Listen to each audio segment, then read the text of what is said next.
Ahmad Albar yang akan menyampaikan tausiah terkait hikmah Ramadan kepada Habib Syekh. Waktu dan tempat kami persilahkan.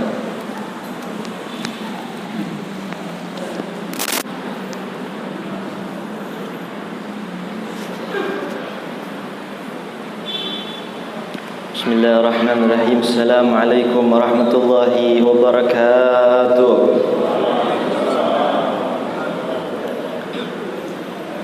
Alhamdulillah, wassalatu wassalamu ala Sayyidina Rasulillah Sayyidina Muhammad ibn Abdillah wa ala alihi wa sahbihi wa man walah. Wala hawla wala quwwata illa billah wa ma taufiqi illa billah, alaihi tawakkaltu wa ilaihi unib. Wa hasbunallahu wa ni'mal wakil, ni'mal maula wa ni'mal nasir. Hadratil mukarramin wa muhtaramin, jamil habaib asyurafa wa syuyukhil ahibba, yang sama kita hormati dan kita muliakan segenap para habaib yang ada, dan juga para orang tua yang hadir di sini, dan juga yang kami hormati Ketua Umum Prima DMI Maluku Utara Ustadz Haikal Dapitan, serta Badan Takmir Masjid An-Nafi yang tidak bisa saya sebutkan namanya satu persatu, tapi kita berdoa kepada Allah semoga kita sebagaimana dikumpulkan kita di masjid ini, semoga Allah Subhanahu wa taala kumpulkan pula kita di akhirat di surganya Allah Subhanahu wa taala. Amin amin ya rabbal. Alhamdulillah, ini tepat pada malam 27 Ramadan, betul. Ini adalah puncak akhir Ramadan.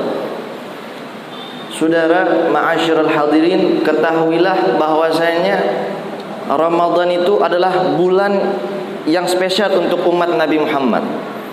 Jadi dalam firman Allah Subhanahu wa taala, yang Allah berfirman, kutiba alaikumusiyam, telah diwajibkan kepada kita umat Nabi Muhammad berpuasa, kama kutiba alladzina min qablikum, sebagaimana yang telah diwajibkan kepada umat sebelum kita. Kita lihat umat sebelum kita diwajibkan juga berpuasa. La'allakum tattaqun, untuk kita bertakwa. Yang pengen saya garis bawahi di sini adalah umat sebelum kita. Allah wajibkan mereka berpuasa, tapi bukan di bulan Ramadan. Nah, jadi puasa Ramadan, bulan Ramadan, keistimewaan Ramadan, bonus-bonus Allah yang Allah berikan di dalam bulan Ramadan, malam Lailatul Qadar, itu hanya diberikan kepada kita sebagai umatnya Nabi Muhammad. Alhamdulillah. Jadi umat zaman dulu mereka puasa, tapi mereka tidak dapat keistimewaan Ramadan. Mereka nggak dapat keistimewaan Lailatul Qadar. Mereka tidak dapat melipat gandaan pahala dari Allah. Yang diberikan hanya kepada kita umat Rasulullah sallallahu alaihi wasallam. Khusus untuk kita umat Nabi Muhammad, bulan suci Ramadan. Sehingga apa sih tujuan untuk kita berpuasa? Kita lihat Allah berfirman, la'allakum tattaqun, supaya kalian semua menjadi orang-orang yang bertakwa. Sehingga predikat takwa ini mahal. Tidak gampang, kita disuruh puasa dulu buat dapat predikat takwa. Apa sih inti puasa itu? Intisari puasa ialah mengekang hawa nafsu kita. Ketika kita sudah bisa melawan hawa nafsu kita, melawan daripada jiwa kita sendiri, di saat itulah kita bisa mendapatkan predikat takwa. Tapi kalau kita belum bisa menundukkan nafsu, kita masih dikalahkan oleh nafsu kita masih dikalahkan oleh keinginan kita, maka jangan harap kita mendapatkan predikat takwa dari Allah Subhanahu wa taala. Dan orang yang bertakwa ialah orang yang paling beruntung. Kenapa? Karena sesungguhnya balasan Allah hanya untuk orang yang bertakwa. Surganya Allah disiapkan untuk orang-orang yang bertakwa. Sehingga mahal kata takwa ini. Kenapa kita disuruh mengekang nafsu baru dapat takwa? Apa yang namanya dapat predikat takwa? Kita lihat. Jadi Allah Subhanahu wa taala ketika menciptakan 3 makhluk, kita lihat Allah menciptakan, ketika saat Allah menciptakan, pertama Allah ciptakan jasad kita. Kemudian Allah ciptakan akal kita. Dan kemudian Allah ciptakan ruhani kita. Allah tanya kepada 2 ini. Allah tanya, man ana? Allah ciptakan jasad kita, Allah ciptakan akal, kedua, kemudian Allah ciptakan nafsu. Pertama Allah tanya kepada jasad kita, yang kita dikasih amanat ini, jasad ditanya, wahai jasad, man ana? Wa man anta? wahai jasad, saya siapa? Dan engkau siapa? Kata jasad, anta rabbi wa ana abdu wa ana abduka. Wahai Allah, engkau adalah Tuhanku dan saya adalah hambamu. Kata jasad begitu. Kemudian Allah tanya lagi kepada akal. Ketika Allah tanya kepada akal, wahai akal, man ana wa man anta? Siapa kamu, siapa saya? Maka akal menjawab, ya Allah, anta rabbi wa ana abduka. Wahai Allah, engkau Tuhanku dan saya adalah hambamu. Kata akal begitu. Ketika ditanya, siapa engkau, siapa saya? Mereka jawab, saya adalah hambamu ya Allah, dan engkau adalah Tuhanku. Tapi ketika Allah tanya kepada nafsu, kita lihat Allah tanya kepada nafsu, wahai nafsu, man ana wa man anta? Siapa saya, siapa engkau? Kata nafsu begini, anta wa ana. Engkau, saya. Kita lihat nafsu kayak begitu. Ketika ditanya, Allah yang tanya, bukan presiden yang tanya, Allah, siapa kamu? Kata nafsu, saya, engkau. Akhirnya Allah murka, Allah siksa, Allah masukkan ke dalam neraka. Walhasil ketika disiksa oleh Allah di dalam neraka selama ribuan tahun, Allah keluarkan. Sehingga ketika Allah keluarkan, Allah tanya lagi, wahai nafsu, sekarang saya tanya, siapa engkau, siapa saya? Nafsu jawab, wahai Allah, engkau adalah engkau, saya adalah saya. Masih tetap batuk dia. Allah masukkan lagi. Tadi Allah masukkan ke neraka api, yang sekarang Allah masukkan ke neraka dingin, yang mana neraka ini sangat dingin, disiksa dengan kedinginan. Allah masukkan ke dalam neraka barit tersebut ribuan tahun disiksa. Sehingga ketika berlalu waktunya dikeluarkan oleh Allah. Ditanya sama Allah lagi, wahai nafsu, sekarang saya tanya lagi, man anta wa man ana? Siapa engkau, siapa saya? Setelah disiksa ribuan tahun begitu, akhirnya nafsu jawab, ya Allah, anta wa ana. Masih tetap sama, engkau, ya Allah, saya. Tidak ada urusan kita berdua. Udah disiksa ribuan tahun masih kayak begitu. Engkau, saya. Dia bicara sama Allah, saudara. Bukan bicara sama pejabat, bukan bicara sama polisi, kayak begitu. Akhirnya Allah masukkan ke dalam neraka di neraka yang tidak dikasih makan, tidak dikasih minum. Kita lihat Allah masukkan ke neraka tersebut. Akhirnya dimasukkan nafsu ke dalam neraka yang tidak dikasih makan, tidak dikasih minum. Ditanya, akhirnya disiksa dari situ.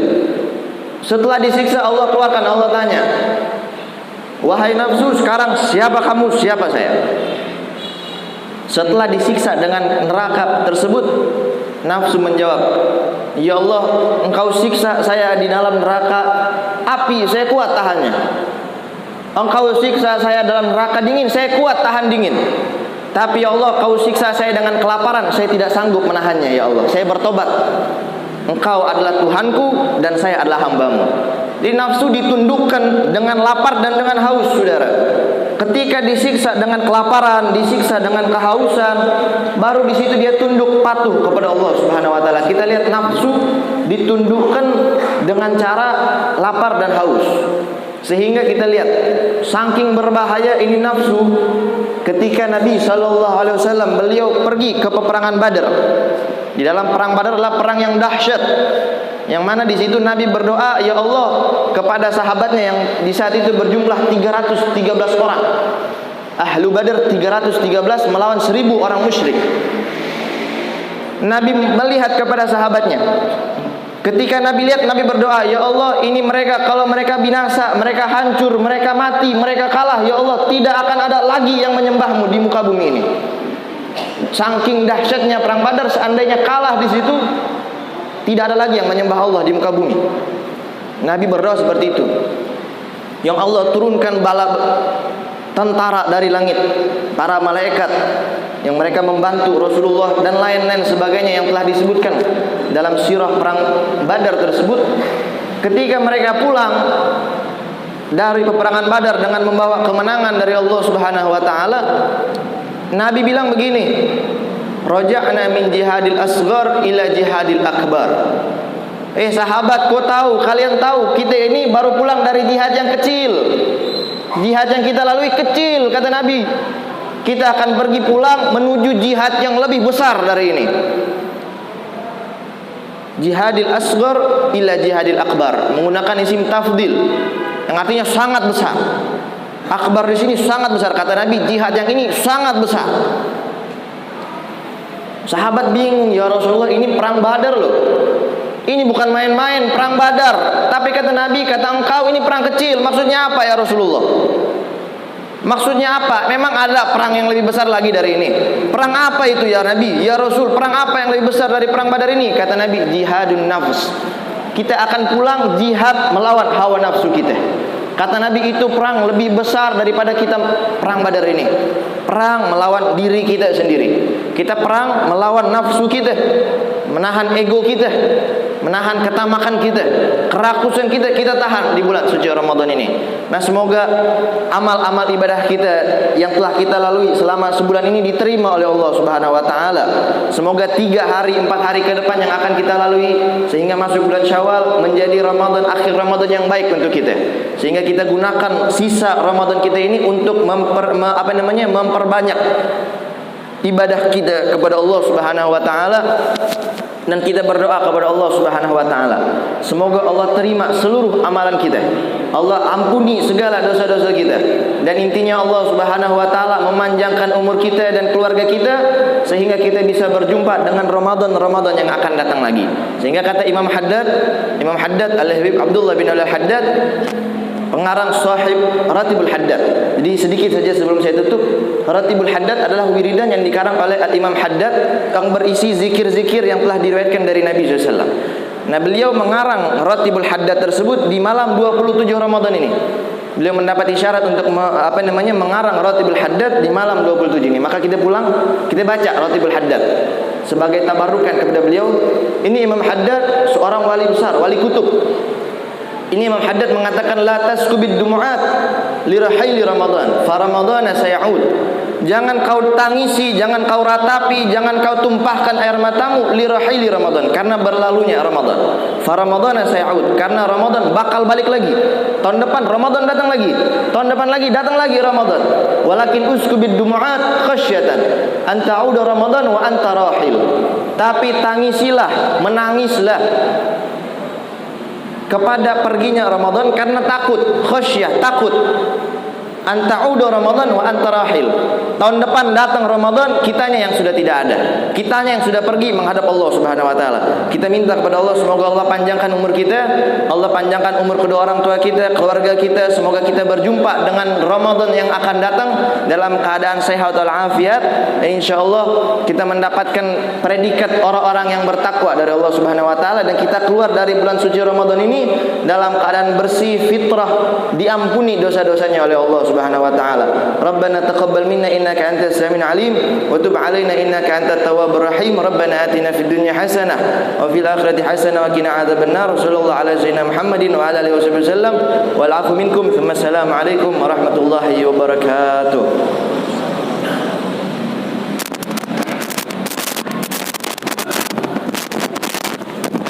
So